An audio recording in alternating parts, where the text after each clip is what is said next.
হিন্দু পুরাণ অনুযায়ী সনাতনীদের অন্যতম প্রাচীন দেবতা হলেন শ্রীরাম। তিনি বিষ্ণুর অবতার। সত্যযুগে তিনি ধরাধামকে মুক্ত করতে এসেছিলেন। শ্রীরামের তাৎপর্য আজও একই রকমভাবে বিদ্যমান রয়েছে এই ভারতবর্ষে। শ্রীরাম ঘরণী মা লক্ষ্মীর অবতার হিসেবে ধরা হয় সীতাকে। পঞ্চসতীর মধ্যে গণ্য করা হয় মা সীতাকে। ক্রেতা যুগে পিতৃ আজ্ঞা পালন করতে দশরথপুত্র তার স্ত্রী এবং ভাইকে নিয়ে 14 বছরের বনবাসে গিয়েছিলেন। স্বামীর পাশে থেকে সীতা বেছে নিয়েছিলেন এক কঠোর জীবন।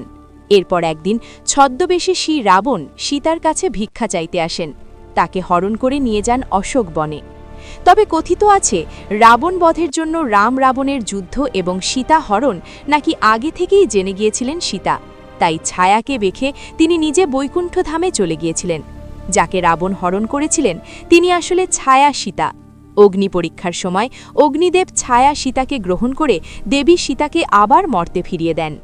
এই সীতা দেবী একবার ক্রুদ্ধ হয়ে অভিশাপ দিয়েছিলেন এই মর্তের 4 জনকে, যারা আজও সেই অভিশাপের ফল বয়ে নিয়ে দাঁড়ান। কেন এবং কাদের অভিশাপ দিয়েছিলেন দেবী সীতা? নমস্কার বন্ধুরা, পুরাণ কথা ওয়াইটি চ্যানেলে স্বাগত। বন্ধুরা, ভিডিওটি শুরু করার আগে আপনি যদি আমাদের চ্যানেলে নতুন হয়ে থাকেন তাহলে চ্যানেলটি সাবস্ক্রাইব করে রাখুন। রাজা দশরথের মৃত্যুর পর রাম এবং লক্ষ্মণ পিণ্ডদানের সমস্ত সরঞ্জাম সংগ্রহ করতে যান। তাদের বিলম্ব হয়েছিল। এদিকে দশরথ চলে আসায় দেবী সীতা নিজেই সমস্ত আচার উপাচার মেনে শ্বশুরের পিণ্ডদান করেন।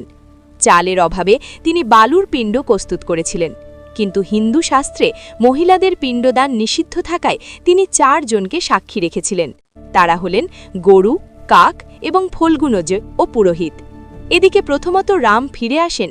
সীতার মুখের কথা শুনে তিনি বিস্মিত হয়ে যান।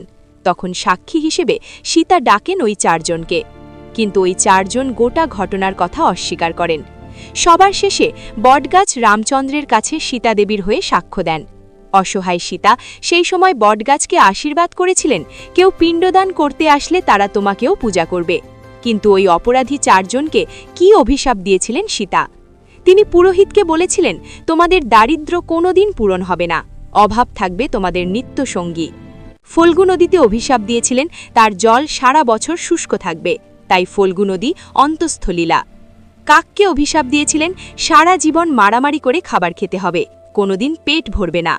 গরুকে অভিশাপ দিয়েছিলেন, তুমি সকলের চিরপূজ্য থাকলেও মানুষের বাড়ির এঁটো কাটার খাবার খেতে হবে। এভাবেই যুগ যুগ ধরে অভিশাপ এবং আশীর্বাদ বয়ে আসছে এই 4 জন। তারপর বন্ধুরা, ভিডিওটি ভালো লাগলে ভিডিওটিতে একটি লাইক করে দিন এবং একবার কমেন্ট করুন জয় শ্রীরাম সীতা।